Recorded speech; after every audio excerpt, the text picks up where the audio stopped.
우리 함께 말씀을 살펴보겠습니다. 이 시간 하나님께서 우리에게 주시는 말씀은 요한계시록 3장 14절에서 22절까지의 말씀입니다. 신약 성경 402면쯤에 있습니다. 요한계시록 3장 14절에서 22절까지의 말씀 우리 함께 교독하도록 하겠습니다. 제가 먼저 읽도록 하겠습니다. 라오디게아 교회의 사자에게 편지하라. 아멘이시요 충성되고 참된 증인이시요 하나님의 창조의 근본이시니가 이르시되 내가 내 행위를 아노니 내가 차지도 아니하고 뜨겁지도 아니하도다. 내가 차든지 뜨겁든지 하기를 원하노라. 내가 이같이 미지근하여 뜨겁지도 아니하고 차지도 아니하니 내 입에서 너를 토하여 버리리라. 내가 말하기를 나는 부자라 부요하여 부족한 것이 없다 하나 내 공고한 것과 가련한 것과 가난한 것과 눈먼 것과 벌거벗은 것을 알지 못하는도다. 내가 너를 권하노니 내게서 불로 연단한 금을 사서 부요하게 하고 흰 옷을 사서 입어 벌거벗은 수치를 보이지 않게 하고 안약을 사서 눈에 발라 보게 하라. 무릇 내가 사랑하는 자를 책망하여 징계하노니 그러므로 내가 열심을 내라. 회개하라. 볼지어다 내가 문 밖에 서서 두드리노니 누구든지 내 음성을 듣고 문을 열면 내가 그에게로 들어가 그와 더불어 먹고 그는 나와 더불어 먹으리라. 이기는 그에게는 내가 내 보좌에 함께 앉게 하여 주기를 내가 이기고 아버지 보좌에 함께 앉은 것과 같이 하리라. 같이 읽겠습니다. 귀 있는 자는 성령이 교회들에게 하시는 말씀을 들을지어다. 아멘. 오늘이 일곱 교회 마지막 날입니다. 안 올 줄 알았던 이 날이 오고야 말았습니다.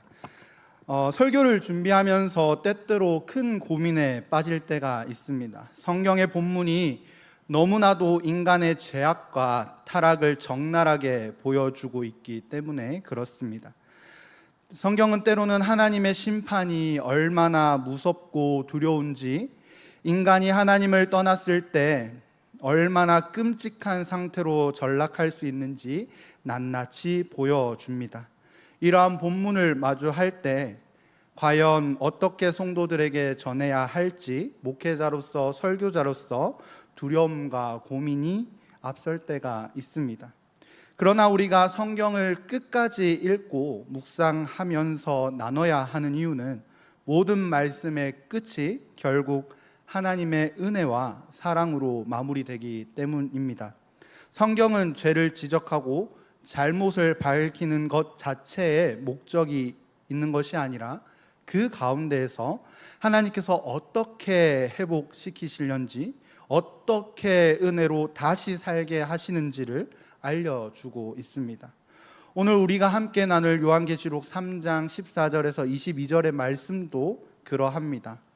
이 본문을 라오디게아 교회를 향한 주님의 매우 뼈아픈 질책을 담고 있습니다. 그러나 동시에 이들을 향해 포기하고 함께 말씀하고 계십니다. 오늘 이 말씀을 통하여서 우리도 다시 한 번 더 우리 자신들을 돌아보고 주님의 음성에 귀를 기울이면서 회개의 자리에 서기를 소망합니다. 첫 번째로는 라오디게아 교회의 영적 상태를 이야기하고 있습니다. 요한계시록에 나오는 7교회를 살펴보면 주님께서는 각 교회의 상황에 맞는 모습으로 나타나십니다. 오늘 본문 라오디게아 교회도 마찬가지였습니다. 14절 말씀에 라오디게아 교회의 사자에게 편지하라. 아멘이시요 충성되고 참된 증인이시요 하나님의 창조의 근본이시니가 이르시되 라고 말씀하고 계십니다. 오늘 예수님께서는 라오디게아 교회에 아멘이시요 충성되고 참된 증인이시며 하나님의 창조의 근본의 모습으로 라오디게아 교회 앞에 나타나셨습니다.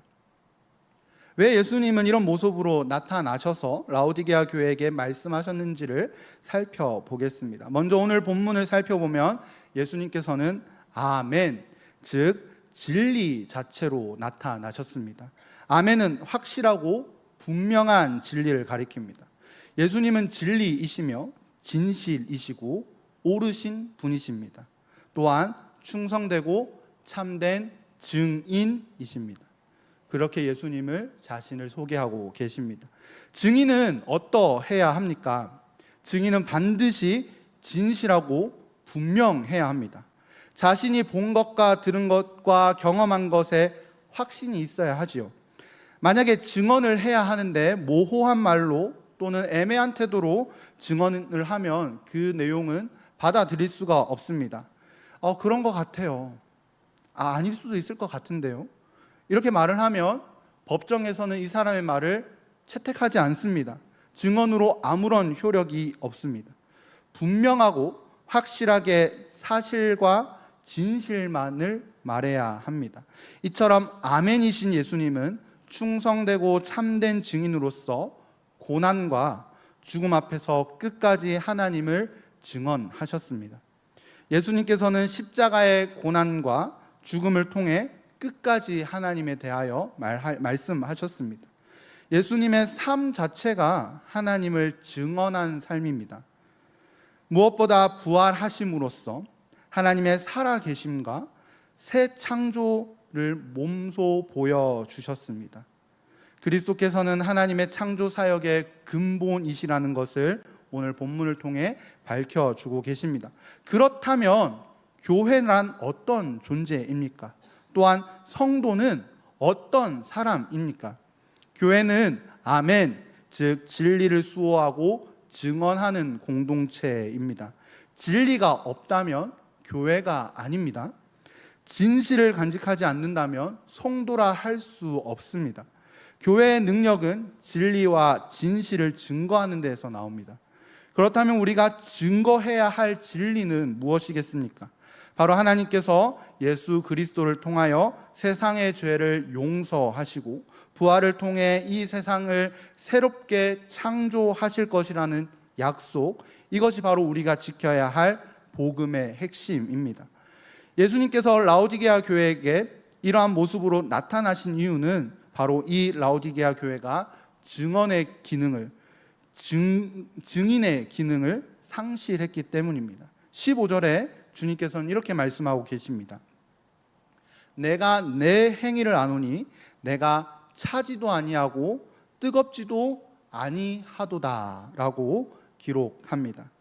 이것이 라오디게아 교회의 실상이었습니다. 불분명하고 모호한 신앙, 그리고 겉으로는 교회로 보일지언정, 더 나아가 예배를 드릴지언정, 더 나아가 교회 용어를 사용한다 할지라도 결정적인 순간에 그리스도의 증인으로서 설 자리를 잃어버린 자들입니다. 증언의 자리에서 말을 흐리고 피하거나 애매한 태도로 일관하는 것입니다. 이 모습이 얼마나 심각하였는지 15절과 16절에서 차지도 아니하고 뜨겁지도 않다라는 말을 계속 반복하십니다. 그리고 결론적으로는 내 입에서 너를 토하여 내겠다라고 말씀하고 계십니다. 많은 분들이 이 말씀을 단순하게 미지근할 바에는 뜨겁거나 미지근할 바에는 차가워지는 게 낫다라고 이야기하는 이들도 있습니다. 그런데 그렇게만 보기는 어렵습니다. 차가움에도 유익이 있고 뜨거움에도 유익이 있다는 점에서 이 말씀을 생각해야만 합니다. 이는 라오디게아 교회 지역의 특수성과 이 수자원을 비유를 통하여 설명하고 있는 내용인데, 지리적 배경을 보면 라오디게아는 히에라볼리 그리고 골로새 사이에 있는 도시였습니다. 히에라볼리, 라오디게아, 골로새는 한 세트입니다. 히에라볼리에서는 치유의 온천수가 흘러나왔고 골로새에서는 청량한 냉수가 흘러나왔습니다. 그래서 온천수는 약이 되었을 것이고 냉수는 마시는 물로 사용하였을 겁니다. 즉 차든지 뜨거운지라는 말씀은 약이 되는 히에라볼리의 뜨거운 물이 되든지 아니면 식수가 되고 차가운 물이 되어 마실 수 있는 골로새 물이 되라는 내용과도 비슷합니다. 라오디게아는 이 히에라볼리와 골로새 지역에 있는 물들을 끌어다 와서 사용했습니다. 라오디게아로 배수관을 통해 오면 우리는 쉽게 생각할 수 있을 겁니다. 뜨거운 물은 미지근해질 것이고 차가운 물은 식어버릴 겁니다. 온천수에는 아시겠지만 특유의 향이 있는데 그게 그나마 뜨거우면 괜찮지요. 근데 식으면 고약한 냄새가 납니다. 마찬가지로 아무리 시원한 물이라 할지라도 골로새 지역은 석회질이 많은 지역입니다. 즉 미지근해지면 석회수가 깔리는 물이 됩니다. 그래서 이 오는 물들은 마실 수 있는 물이 아니게 됩니다. 예수님은 라오디게아 교회의 신앙을 이와 같다 말씀하십니다. 증언으로서, 위로로서, 교훈으로서 효용없는 교회라 말씀하십니다. 그리고 더 나아가 내 입에서 너를 토하여 버리리라 말씀하고 계십니다. 우리가 뱉는 행위는 상한 음식을 먹었다거나 도저히 입에 넣을 수 없는 상태의 음식을 넣었을 때 뱉습니다. 그렇죠? 근데 예수님이 지금 이렇게 하시겠다 이야기하십니다. 그들의 신앙을 보시고서는 역겨워 하셨다는 뜻입니다. 라오디게아 교회는 분명한 신앙의 정체성을 잃어버린 교회입니다. 교회에선 교인처럼, 세상에선 세상 사람처럼 살았을 것이 분명합니다. 어디에 나도 어울릴 사람, 증언의 자리에 서기보다는 피하는 사람이었을 것이고, 정체성을 희석시키면 편하게 살 수 있다는 생각을 살며 살았던 인물들이었을 겁니다. 신앙생활도 세상 생활도 적당히 어울리면서 된다라고 생각했을지도 모르겠습니다. 그렇기에 라오디게아 교회는 다른 6교회와는 다르게 로마 사회의 핍박이나 로마 황제의 핍박, 그리고 이단, 더 나아가서는 유대인들로부터 공격을 받지 않은 교회였습니다. 그 평안이 문제가 됩니다. 교회가 교회다움을 잃어버리고 성도가 성도다움을 잃어버리면 더 이상 세상에 영향력을 줄 수 없으며 예수님의 증언자로 설 수가 없습니다. 예수님은 이런 라오디게아 교회를 가장 강하게 책망하고 계십니다. 겉으로는 아무 문제 없어 보일지언정 실상은 가장 위험한 교회가 바로 이 라오디게아 교회였습니다. 두 번째로는 부요한 자들의 실상입니다. 그럼 우리는 다시 한 번 더 질문해 볼 필요가 있습니다. 왜 라오디게아 교회는 어쩌다 이런 지경에 빠지게 되었느냐입니다. 이 내용이 17절 상반절에 나와 있습니다. 내가 말하기를 나는 부자라 부요하여 부족한 것이 없다 하나 라고 말하고 있습니다. 불과 이 한 절에, 심지어 이 상반절에 부자, 부요, 부족함이 없다라는 이 동일한 의미의 언어가 3번 반복하고 있습니다. 그만큼 이들은 가진 물질이 많은 동네 사람들이었습니다.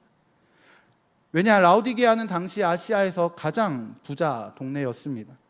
은행이 있어서 금융이 발달했고 의류 사업과 의료 산업이 발달되어 있는 지역입니다. 쉽게 말하면 돈을 벌기 쉬운 도시였습니다. 사람들은 소비로 삶을 채우고 소비 사회 속에서 신앙도 소비처럼 여겼습니다. 기도보다는 돈으로 해결하려고 하고 하나님을 의지하기보다는 물질로 신앙을 유지하려고 했던 것으로 보입니다. 돈으로 교회를 돕고 그러다 보면 직분을 쉽게 얻는 교회의 환경이었을 것 같습니다.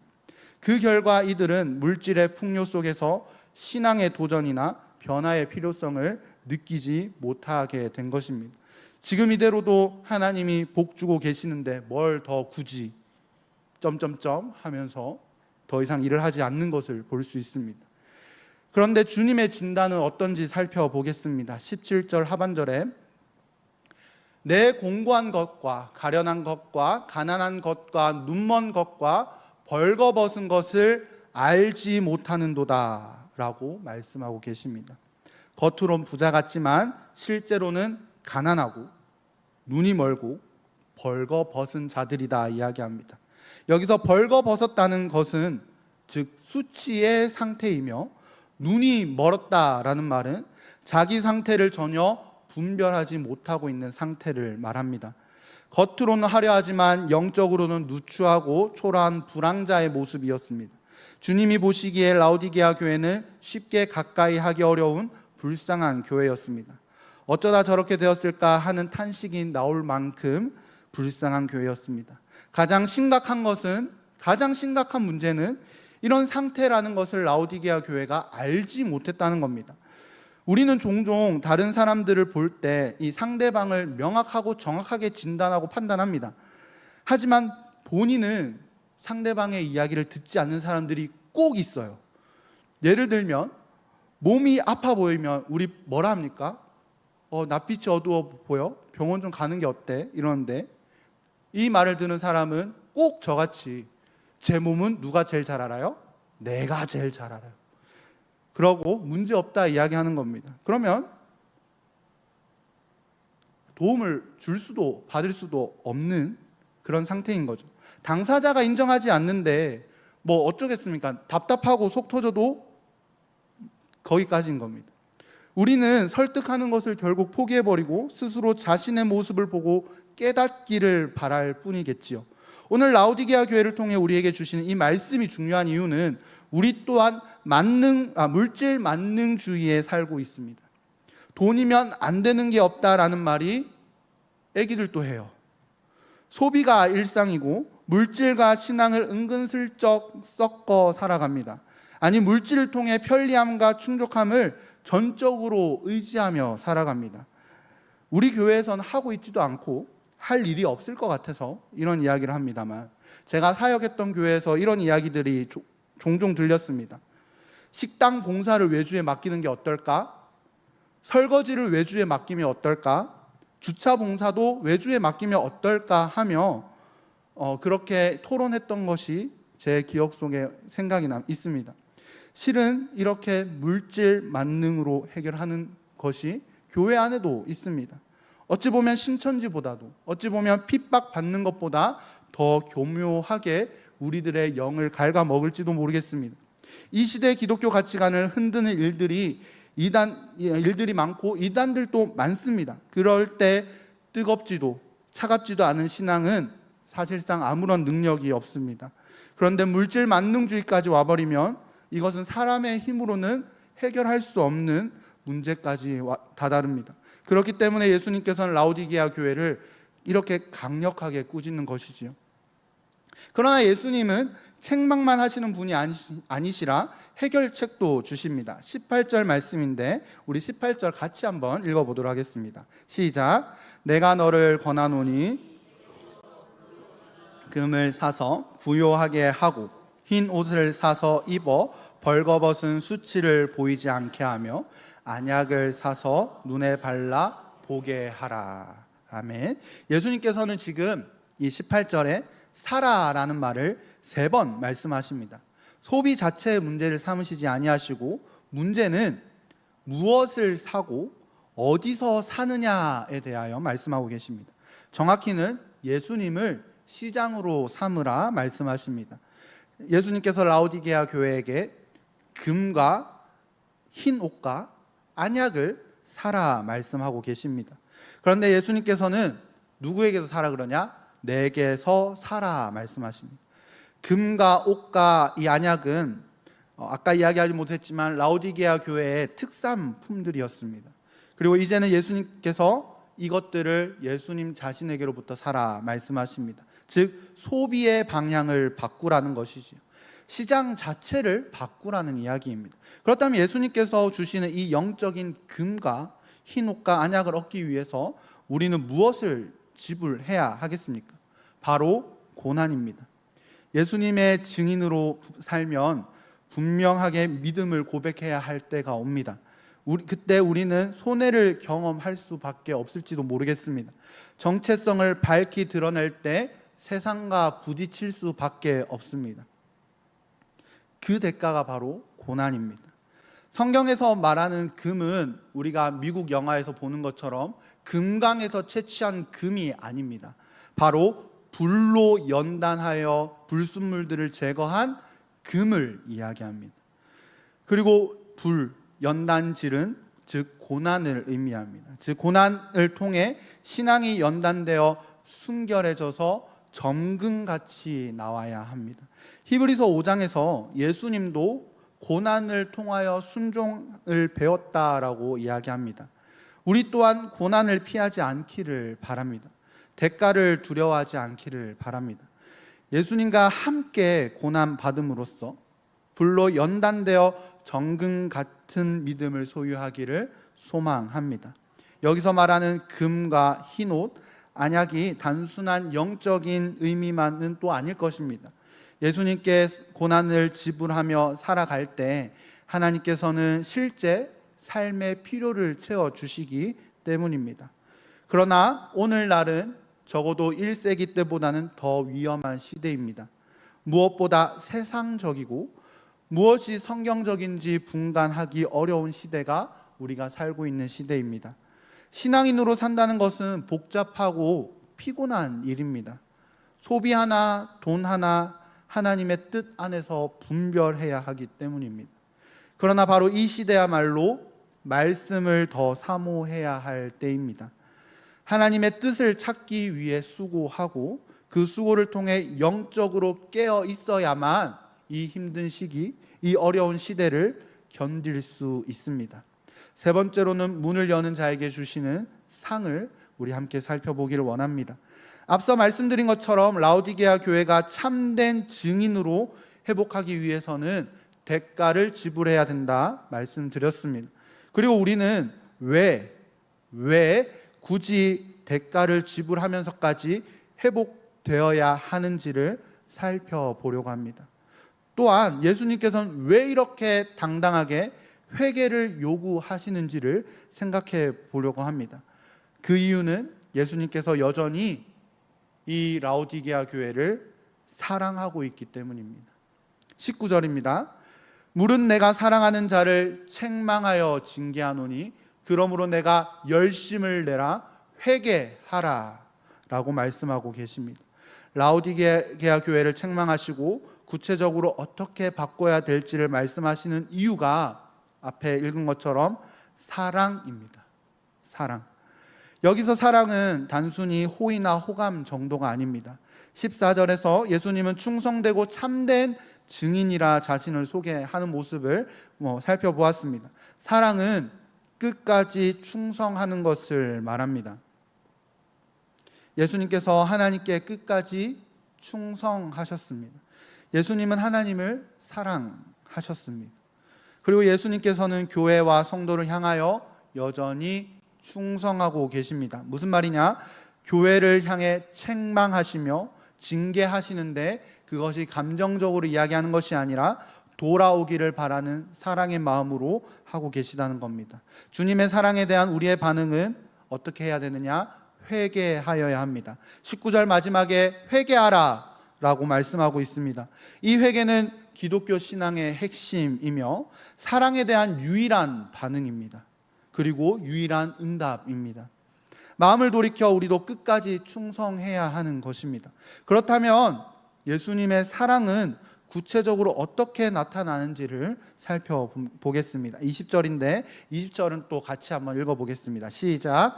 볼지어다 내가 문 밖에 서서 내 음성을 듣고 문을 열면 들어가 그와 더불어 먹고 그는 나와 더불어 먹으리라. 아멘.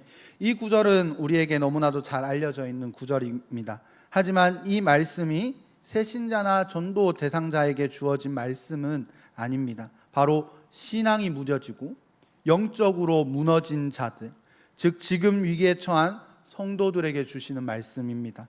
영적인 눈이 흐려졌고 헐벗고 가난해진 자들, 세상에 취해 영혼이 죽어가는데 이 사실을 모르는 자들에게 주시는 말씀입니다. 그리고 이 장면은 또 깊은 감동을 줍니다. 지금 주님께서 어디에 계시는지 생각해 보길 바랍니다. 오늘 말씀에 문 밖에 서서 계신다 이야기합니다. 20절에서 지금 주님은 문 밖에 계신다고 말씀하는데 원래 주님의 자리는 어디여야 합니까? 내 마음 속입니다. 내 집 안입니다. 근데 지금 주님이 문 밖에 계신다는 거예요. 왜 주님이 지금 문 밖에 계시는 거냐? 세상의 풍족함과 그리고 그 풍족함이 내 마음속에 차곡차곡 채워버리니 주님께서 거하실 자리가 없어져서 밀려나신 겁니다. 구석으로 몰리다가 어디까지요? 문 밖까지 밀려나신 겁니다.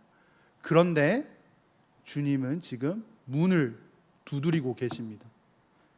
마음이 울컥하지 않습니까?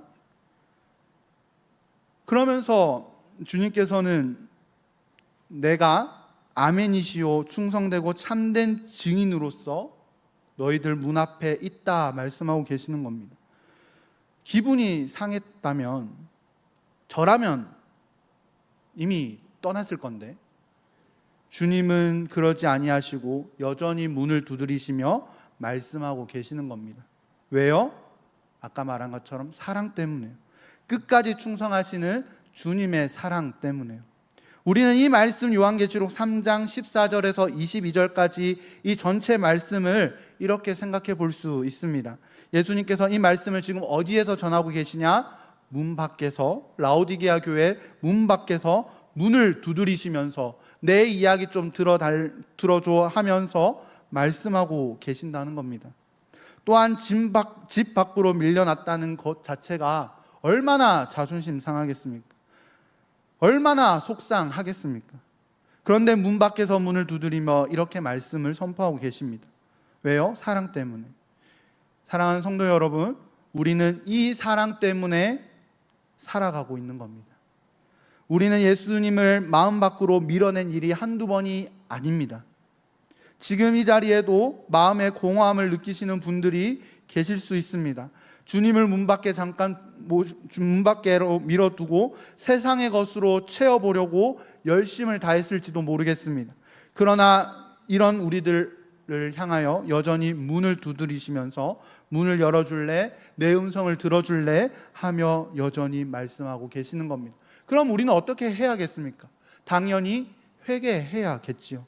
구체적으로 회개란 무엇입니까? 단순히 후회하는 것이 아닙니다. 그 음성을 듣고 문을 열어서 예수님을 내 마음속으로, 내 집 안으로 모셔두는 것이 바로 회개입니다.